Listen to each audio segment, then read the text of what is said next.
Hi and welcome to the next episode in my switch and relay van build series. In this video we are going to be building the cabinet that's going to hold the fridge. I feel like we're on to the final furlongs at long last, because the shower is done, the bed frames are pretty well made, although not in the van at the moment, and it's time to move on to the kitchen section, which is pretty much the last part of the build. So let me show you Mr. Fridge. Let me turn this round. So I've got a fairly large Dometic fridge. I've gone for the compressor fridge as opposed to the other type because it's just nice low 12 volt power. I didn't like the idea of the three-way fridges and messing about with gas and all that stuff, and also of course the 12 volt power and the two on those is quite hefty, where on the standard 12 volt compressor fridges they're funnily enough the most economical to use, I think anyway. Because I've got a decent sized battery bank, that seemed the good idea for me. And what I liked about the Dometic one, well, there's two things I liked about the Dometic one against the Thetford. Number one is it comes with a door panel which is shiny black already on it, where with the Thetford you have to make your own front panel or buy their panel at an additional cost, which is a bit of a faff. And secondly, it's party pieces. I can open the door that way and I can open the door that way. How cool is that? So I can be led in bed and think, oh, time for a beer or a snack, and I can get to it without having to get out and get the other side of the fridge. Marvellous, we like the idea of that. Right, okay, so that bad boy is going pretty much, where are we? So there's the end of the bed frame, so that is going pretty much in here. So that is what we are going to be cracking on and doing now. So let's get on with it. Oh, and in preparation for that, which is what all these bits of paper are here, I've pretty well put my 12 volt fuse board in. It looks a bit of a mess, I have to say, at the moment. I'm not overly happy with that. I want to see if I can just get some of these cables tucked back through out the way a little bit more. But anyway, it's all there and it's in, and of course that is going to be inside the cupboards that run across the top there. So none of that's going to be seen once the cupboards and everything are in. But we're not looking at that today because that's pretty well done and in and finished. And we're looking at the fridge. Oh, and incidentally, going back to what I was saying about vapor barriers and all the rest of it. Yeah, oh look, holes, holes, holes, holes. Yeah, the point's getting made, isn't it? Right, fridges. Okay, so first job is to scribe in this this shape. So what I've done is I've just used an offcut of the Sunny Clad here, which I've cut roughly to shape. It's a bit wibbly wobbly, but we'll manage. I'm just going to get that in there roughly like so, and then this is the type of scribe that I like to use. So what we do is we find the widest point, which in this case is there. And that's what I'm going to set the scribe to, so it's touching the plastic, which it is, and then try and work my way up.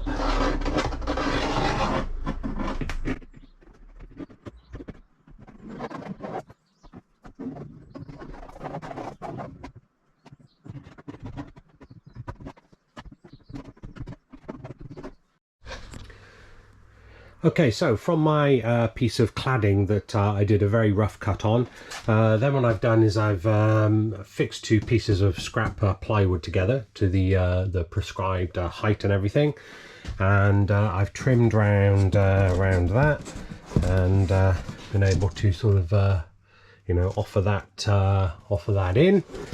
And what I've done in preparation now is, if we just go back outside.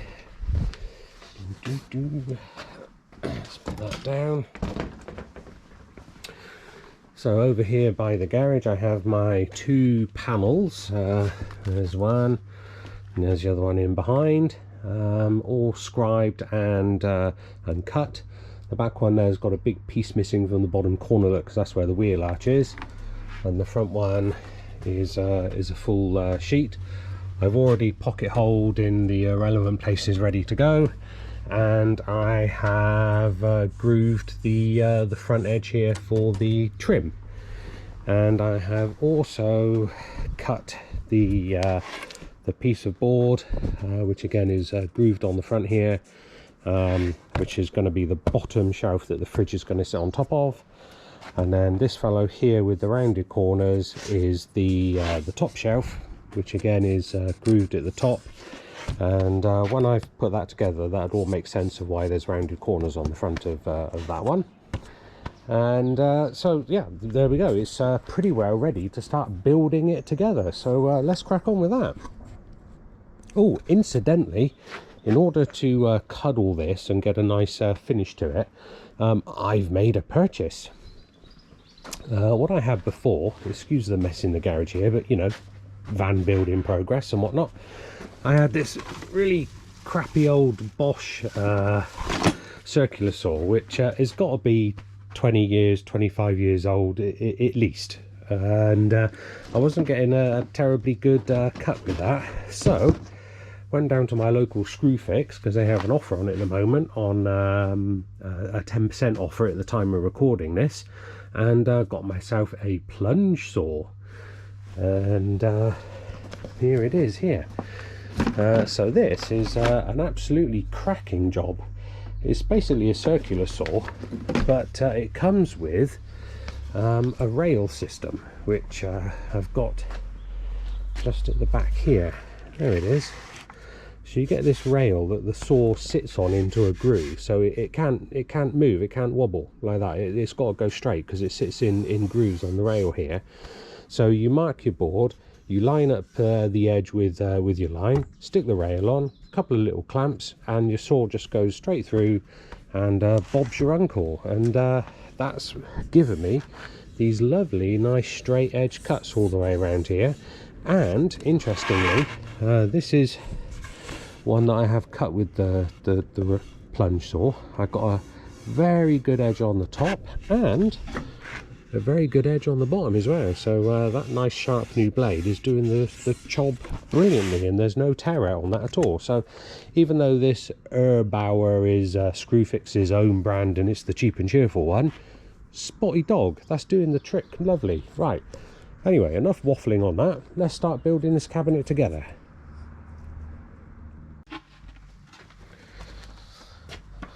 Okay, first things first, before I go too far, is just on a piece of scrap here of the furniture board, I'm just going to test and check that these pocket hole screws don't go all the way through, because that would be a right pain in the bum, wouldn't it? So let's have a little test run there, and that's a-okay. So now we can go ahead and get these shelves fitted. Okay, so I've been in the van and I've measured from the floor to the bottom of where the wheel arch is, or the top of the wheel arch rather, for where I want my bottom shelf to go, and I got 43 centimeters to clear the wheel arch. I've already put a square over the bottom of this piece of wood. It's just come back, just to make sure that the bottom is square, which it is.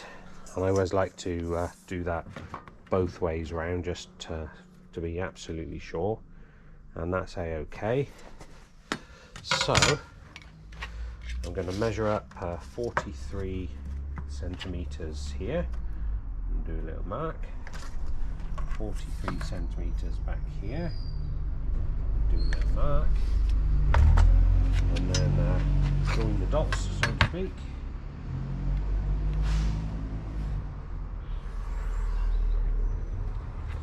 So that is going to be the bottom of the shelf. Let's get you in a bit closer. So get my big jumbo box of pocket hole screws. you will need plenty of these, so if you're building a van, so just buy a big box and be done with it, really. There's the thing there. So these prepped up.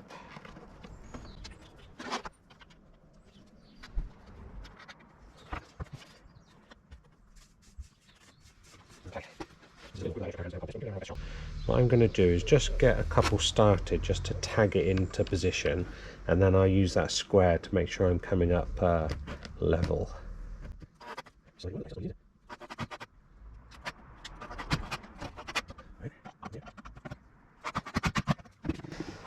That is not the easiest of jobs, I can tell you, but still, never mind. And then, using the square, I can make sure that that is in the correct position before putting the others in and fixing it all down securely.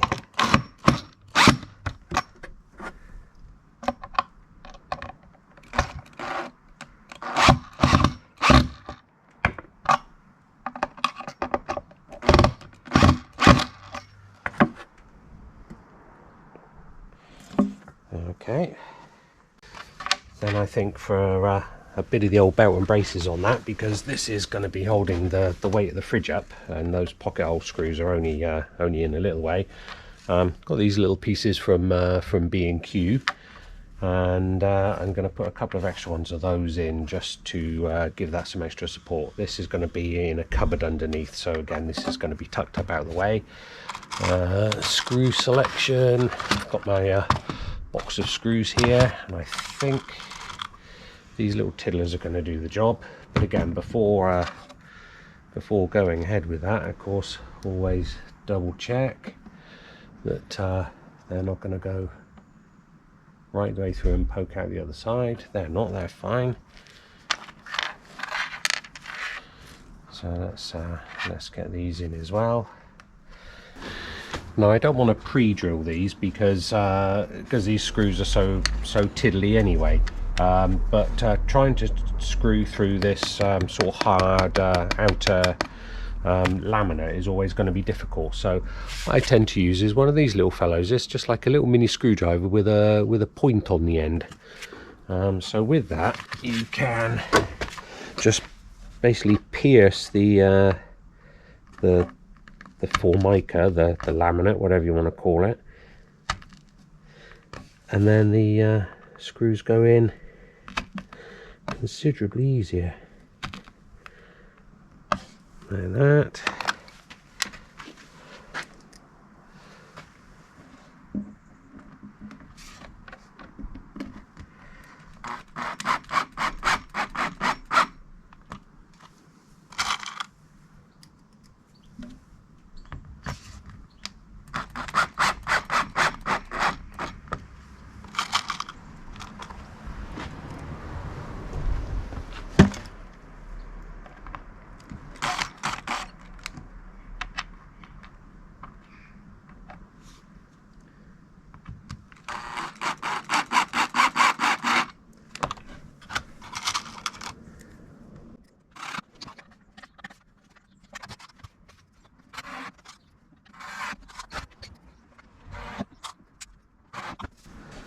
Right, excellent. That's nice and stable and secure now. So now all that's left to do is to do the top shelf, and again I take some measurements for that, and then replicate this process on the piece on the top.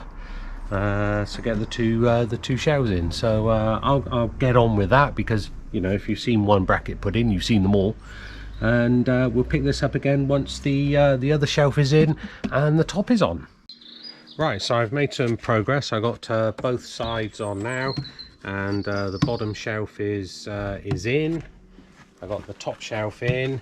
I've put some brackets at the back but not at the front, because of course the fridge is going in here, and because of the shape of the fridge it will miss the brackets at the back there, but it's pocket holed elsewhere. And then at the top here I fitted the timber roller door.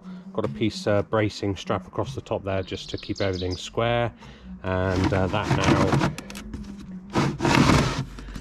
closes like so. so that's okay. So now I'm just really doing some sort of finishing touches, like an extra little shelf in this cupboard in the middle here, and things like that, and then we're ready to try and get it in the van.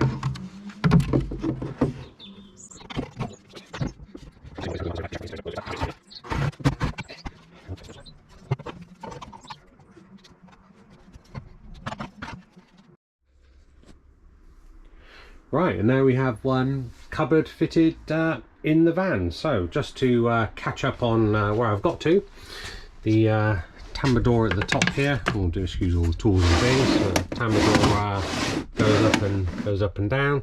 I've got a cover piece to go on the top here, which I haven't fitted yet, just to finish that off where all the gubbins for the tambour door is. I've got a middle shelf in there, bracketed underneath, and what I've used there is a kitchen door handle, just sort of sticking up, so everything put on that shelf at the back there doesn't slide off the front and catch the tambour door.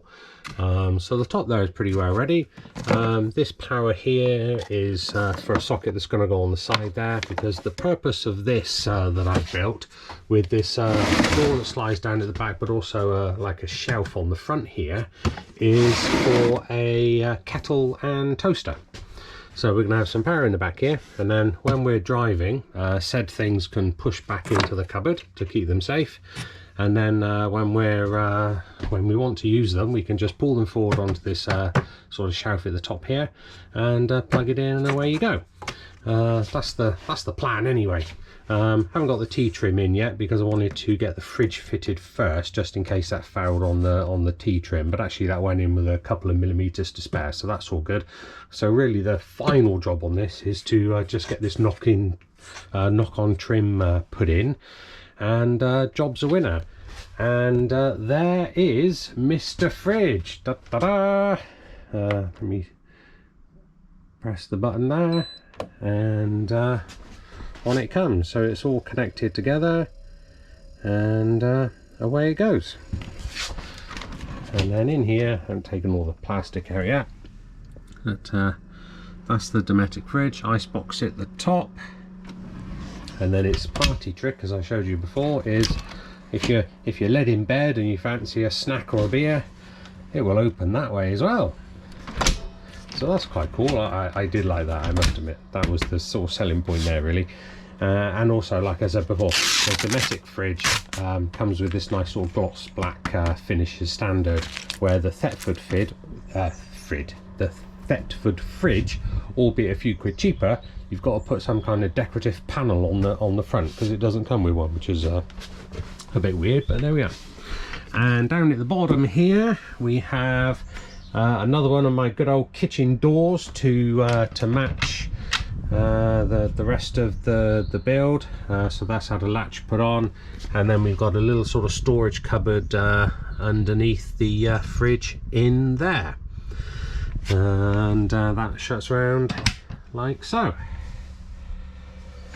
And on this Dometic fridge, what we also have, which is down in this corner here, is this little tube, which is the water sort of condensation pipe, which needs to go to outside. So what I thought I'd do, actually, I've already got a dropout hole there underneath where the cooker's going to be. So I thought, hang on a minute, I might as well make use of that. So I've just made a little hole in the corner, and my condensate pipe is going straight out down through there. So that's all going to work out quite well, I think. I'm not absolutely perfect here going up, which is a bit of a nuisance. But to be honest, because this is all going to be behind the kitchen, you know, it's not the end of the world, is it? It doesn't really matter. The all important bit, which is the other side, if I come round where the bed is, you know, we've got a nice tight line around there, so that's all okay. Right, there it is. That's the fridge cupboard built. Just got one of my Scorva beams in for the bed frame, just to you know, see where to come up to. So now we can carry on going that way with the rest of the kitchen underneath and the cupboards up above, and that's coming up next. So thanks for watching, and I'll see you next time around. Bye for now.